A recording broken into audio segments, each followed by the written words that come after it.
আসসালামু আলাইকুম। অবিরাম বাংলার সংবাদে সবাইকে স্বাগত জানাচ্ছি। আমি নাইম ফাথম মুবিন। শুরুতে বিআরবি কেবলস সংবাদ শিরোনাম।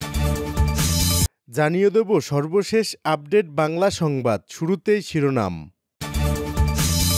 শুরুতেই জানাবো ধানমন্ডি ৩২ ঘটনার প্রতিশোধ নেয়ার জন্য ক্রোধে উন্মাদ প্রায় শেখ হাসিনা, আওয়ামী সিনিয়র নেতার বক্তব্য। প্রিয় দর্শক, পুরো রিপোর্টটি উপস্থাপন করছি, ভিডিওটি না টেনে দেখতে থাকুন। এবং বাংলাদেশ ভারত সম্পর্কে স্বস্তি আসবে কিভাবে, থাকছে বিস্তারিত প্রতিবেদন। এতক্ষণ শুনছিলেন সংবাদ শিরোনাম, এখন থাকছে বিস্তারিত। ধানমন্ডি ৩২ ঘটনার প্রতিশোধ নেয়ার জন্য ক্রোধে উন্মাদ প্রায় শেখ হাসিনা, আওয়ামী সিনিয়র নেতার বক্তব্য। বিশিষ্ট প্রবাসী সাংবাদিক জুলকারনাইন সায়েদ তার ব্যক্তিগত ভেরিফাইড ফেসবুক পোস্টের মাধ্যমে এক আওয়ামী সিনিয়র নেতার বক্তব্য তুলে ধরেছেন। বাংলাদেশ সময় রাত আনুমানিক ৩টায় জুলকারনাইন সায়েদ এই পোস্ট করেন। পোস্টে সায়েদ উল্লেখ করেন, আওয়ামী লীগের বেশ সিনিয়র একজন নেতার সাথে কথা বললাম। তিনি যা বললেন তার সারমর্ম হল, ধানমন্ডি ৩২-এ আক্রান্ত হওয়ার আগ পর্যন্ত হাসিনা ও তার বোন রাজনৈতিকভাবে বেশ নিষ্ক্রিয় ছিলেন, কিন্তু ভবনটি ধ্বংসের পর সম্প্রতি তারা বেশ সক্রিয় হয়েছেন। হাসিনা এই ঘটনার প্রতিশোধ নেয়ার জন্য ক্রোধে উন্মাদ প্রায়। তিনি তার পোস্টে উল্লেখ করেন, কিন্তু দেশে কোনো নেতা না থাকায় কর্মীদের সংগঠিত করার মতো অবস্থা নেই। আর যেসব নেতা এখনও দেশে লুকিয়ে আছেন তারা এক প্রকারে আতঙ্কে আছেন। এই সিনিয়র নেতা উল্লেখ করেন, যে সকল নেতানেত্রী বিদেশে পালিয়ে গেছেন তাদের দলের কাউকে না জানিয়ে শেখ হাসিনার ভারতে চলে যাওয়ায় বেশ ক্ষুব্ধ। অনেকেই বলছেন তাদের সাথে বিশ্বাসঘাতকতা হয়েছে। বিদেশে অবস্থানরত এ সকল নেতাদের একটা বড় অংশ বেশ অর্থ সংকটে আছেন বলেও তিনি জানান, কারণ এভাবে চলে যাওয়ার কারণে তারা কেউ তেমন টাকা পয়সা সাথে করে নিয়ে যেতে পারেননি। কারোই কোনো প্রস্তুতি ছিল না, আর বেশিরভাগই সম্পদ গড়েছেন অন্যের নামে, যা আদায় করতে তাদের বেশ বেগ পেতে হচ্ছে। উদাহরণ হিসেবে আমির হোসেন আমু এবং নজরুল হামিদ বিপুর কথা বলেন।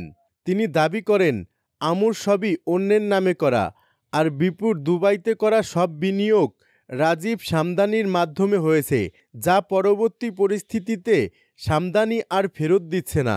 বিপু ও তার স্ত্রী এই মুহূর্তে ভারতে অবস্থান করছেন বলেও তিনি জানান। তিনি আরও বলেন, নেতাদের মধ্যে বেশিরভাগই ভারতে আছেন।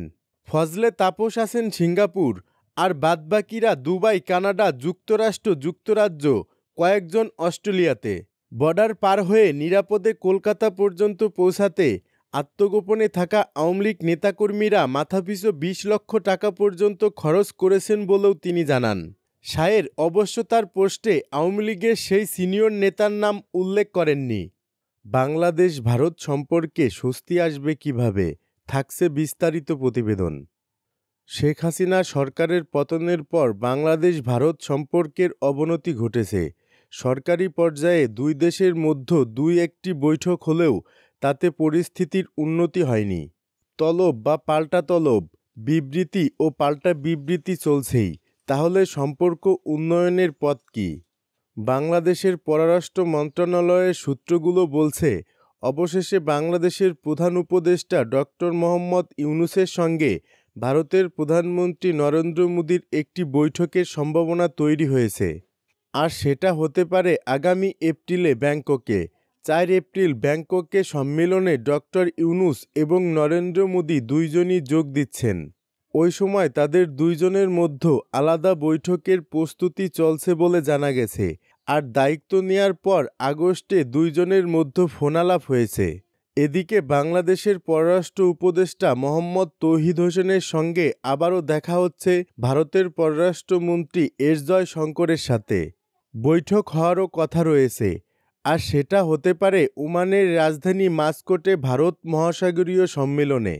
অষ্টম ইন্ডিয়ান ওশান কনফারেন্সের তারিখ নির্ধারণ হয়েছে ১৬-১৭ ফেব্রুয়ারি। আর ওই সম্মেলনে যোগ দেওয়ার জন্য বাংলাদেশের পররাষ্ট্র উপদেষ্টাকে আমন্ত্রণ জানিয়েছে ভারতের পররাষ্ট্রমন্ত্রী। বাংলাদেশের পররাষ্ট্র উপদেষ্টা ওই বৈঠকে যোগ দিচ্ছেন এবং সম্মেলনের ফাঁকে তাদের দুইজনের বৈঠক হওয়ার কথা রয়েছে। এর আগেও অবশ্য তৌহিদ হোসেনের সঙ্গে জয়শঙ্করের বৈঠক হয়েছে গত বছরের সেপ্টেম্বরে জাতিসংঘের সাধারণ পরিষদের অধিবেশনের সময় নিউ ইয়র্কে। ওটা ছিল ৫ আগস্ট শেখ হাসিনা সরকারের পতনের পর অন্তর্বর্তী সরকারের পররাষ্ট্র উপদেষ্টার সঙ্গে ভারতের পররাষ্ট্রমন্ত্রীর প্রথম বৈঠক। পরিবর্তিত প্রেক্ষাপটে তখন দুই দেশ পারস্পরিক সম্পর্ক এগিয়ে নিতে সম্মত হয়। অন্যদিকে বাংলাদেশে ডক্টর ইউনূসের নেতৃত্বে অন্তর্বর্তী সরকার দায়িত্ব নেয়ার পর গত ডিসেম্বরে সাপ্তাহিক সফরে ঢাকা আসেন ভারতের পররাষ্ট্র সচিব বিক্রম মিস্রি।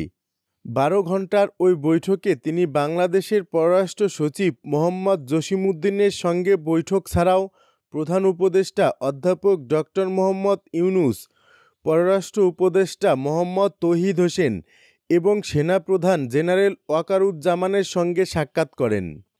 এছাড়া আগামী ১৭ থেকে ২০ ফেব্রুয়ারি ভারতের নয়াদিল্লিতে ৪ দিনের ৫৫তম বিজিবি-বিএসএফ মহাপরিচালক পর্যায়ের বৈঠক হবে।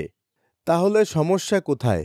বলতে গেলে ৫ আগস্টের পর থেকেই বাংলাদেশের সঙ্গে ভারতের সম্পর্কের টানাপোড়েন শুরু হয়। ভারতের পররাষ্ট্র মন্ত্রণালয়ের নিয়মিত ব্রিফিংয়ে বাংলাদেশ ইস্যু থাকছেই, আর বাংলাদেশেও তাই। আর আছে ভারতীয় মিডিয়ার অপপ্রচার, সেটা বাংলাদেশি মিডিয়ায়ও কম বেশি হচ্ছে। সীমান্ত সংকট আরও বেড়েছে, ভারতের রপ্তানি বাংলাদেশে কমে গেছে। আর বাংলাদেশিদের জন্য ভারতীয় ভিসা বলতে গেলে প্রায় বন্ধ।